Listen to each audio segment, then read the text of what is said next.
Hey, welcome back, everybody. My name is Colin Wilcox. Extraordinary concepts. You got to put extra in front of ordinary to be extraordinary. What do you think about that, Goldfinger?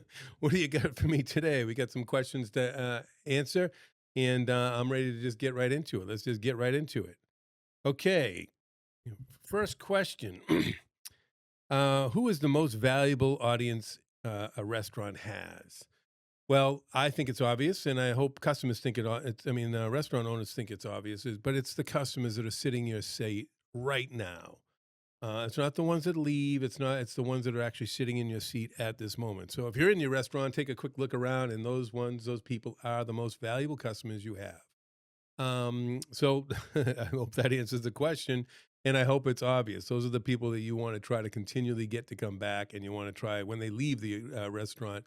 You're basically trying to, send social media out to them and get them come back. Anyway, don't let me ramble on that. It was a relatively easy question for me. The most valuable audience is the customers sitting in your seat at that moment. Okay, what do you think of that, Goldfinger? You got that question?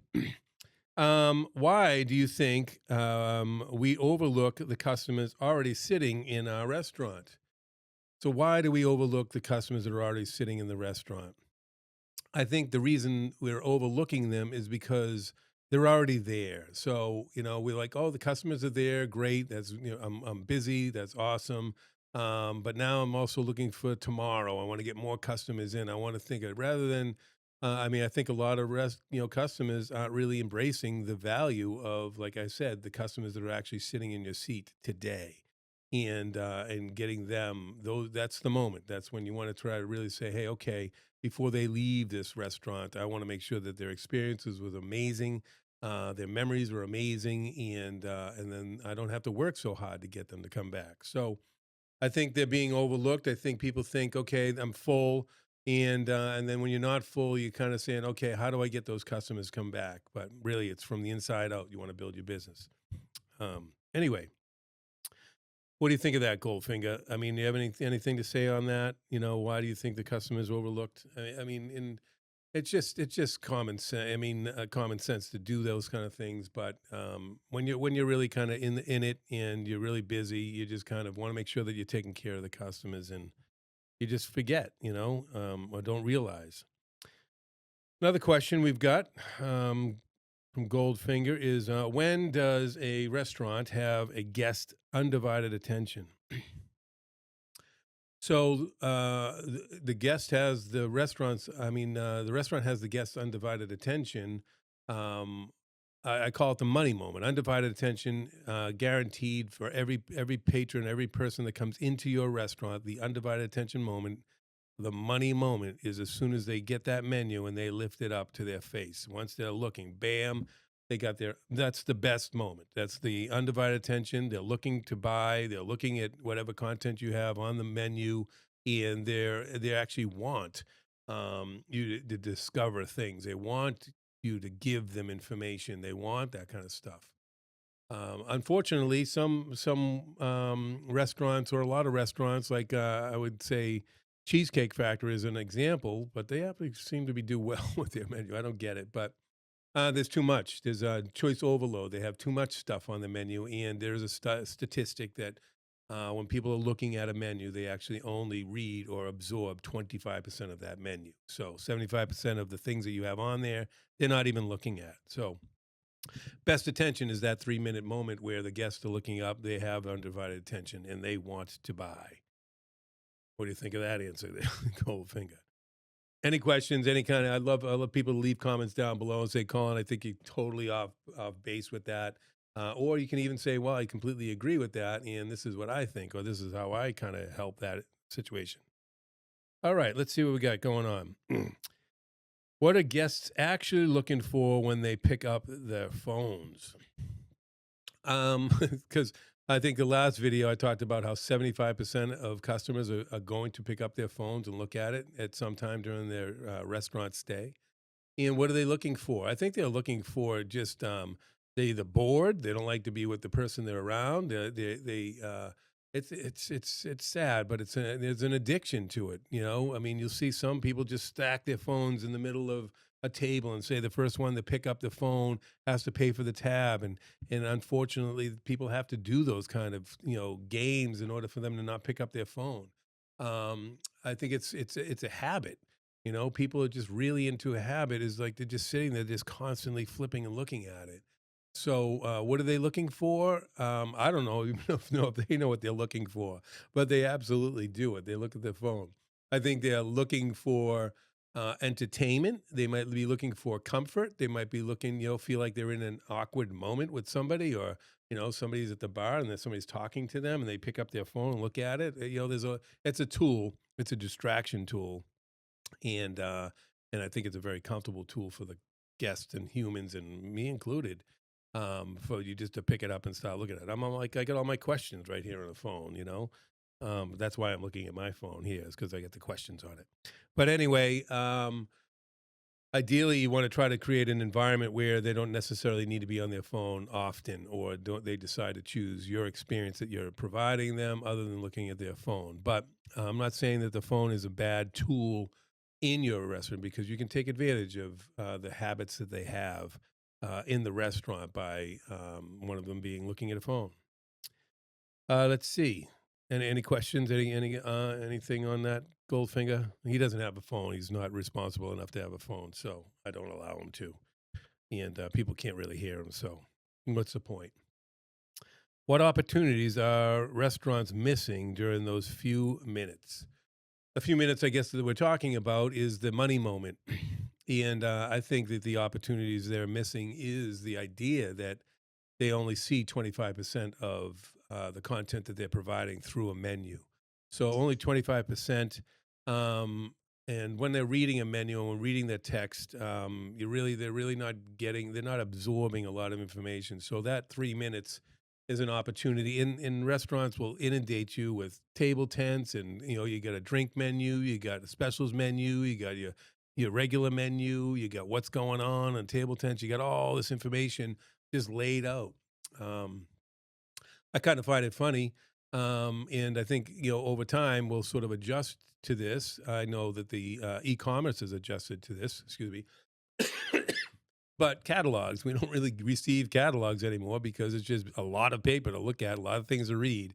And like Amazon, you just scroll it. You look on your phone, you're kind of scrolling.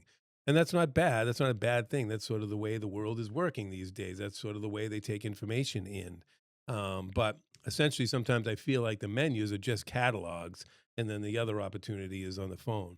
Now, when you leave the restaurant, 99% of the time, or yeah, 99% of the time, um, if you're going to look at a restaurant's menu, you're on your phone, you're scrolling it on the phone. So, I mean, that says a lot. Customers are very comfortable with scrolling all the content that you provide or can give them on their phone. So, I would say that could be an opportunity. That's a missed opportunity is not being able to give the customer enough discovery or during that 3 minute period. All right. Am I rambling too much? I mean, these are long answers, and I kind of just, I don't know. It's kind of like a Trump thing. I don't know. You come around and whatever. Not that I, I'm not a big Trump supporter. Not a, whatever. Let's not get into politics anyway. Let's see. What do you mean when you say guide their attention and don't fight for it? Okay. Guiding their attention. That would go back to what was just talking about on that 3 minute moment. If you have an opportunity to say you did a QR code and they scanned it, and you want to make sure that that you're not selling things, you're just kind of giving them opportunities, opening up opportunities for them to sort of discover things on their own basis. You want them to be able to enjoy it. I call it infotainment. Let's say they scanned a QR code and it brought them into this platform, and there was infotainment. And so infotainment means they're getting information in an entertaining way. They're enjoying it. They see it now, absorb that kind of information, and that can be a very valuable thing. So, did I answer that question? Was I understood about also guiding them? Yeah, guiding them, and you don't want to like jam things. Like sometimes you're jamming things in their face. Like specials could be jamming it into their face. They don't necessarily want specials, or hey, we got karaoke. And sometimes you'll have a server come up, and they'll just have to rum through a lot of the specials. They'll have their spiel, and that spiel sometimes could come off salesy. You don't necessarily want to. And there's plenty of training out there to make sure that they don't come out salesy, and they're sort of guiding the guests through their experience. So that 3 minute moment is an opportunity to guide them through an experience, through a hospitality experience. And it doesn't necessarily have to be paper. It could be digital, even though I'm talking about digital and how sometimes damaging it is. We're in a digital world, and you can't deny that. Anywho, yeah, am I talking too much there, Goldfinger? Cheers on the coffee. I love coffee. But I think what the coffee does is kind of, puts little frogs in my throat, and that's why I have to clear my throat all the time. Okay, so if you guys have this, let me see, guide attention. Every restaurant owner understands. Okay, if every restaurant owner understood one thing about guest attention, what would it be? Sorry that I missed that question.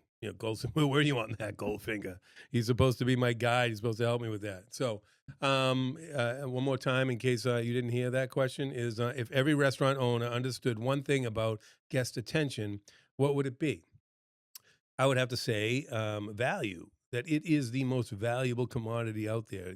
I mean, attention is billions and billions. I mean, probably $1 trillion industry is attention. With YouTube, Instagram, Facebook, all these people, all these companies are all based on attention and how important it is to try to get these people, us, attention. And so when they get our attention, they either advertise or they try to give them some discovery on what their advertisers are doing. So restaurants are in a very, very unique space, and it's really almost like restaurants are one of the only businesses that have this unique situation, and then that is undivided attention, where people come into your space, they cross your threshold, and they're looking for you to, take care of their attention. Here I am, here's my attention. What do you got going on? What's this? What's that? So they want you to give them stuff. They want you to have them discover the things that you have from through the whole entire journey of them being in your restaurant till they leave.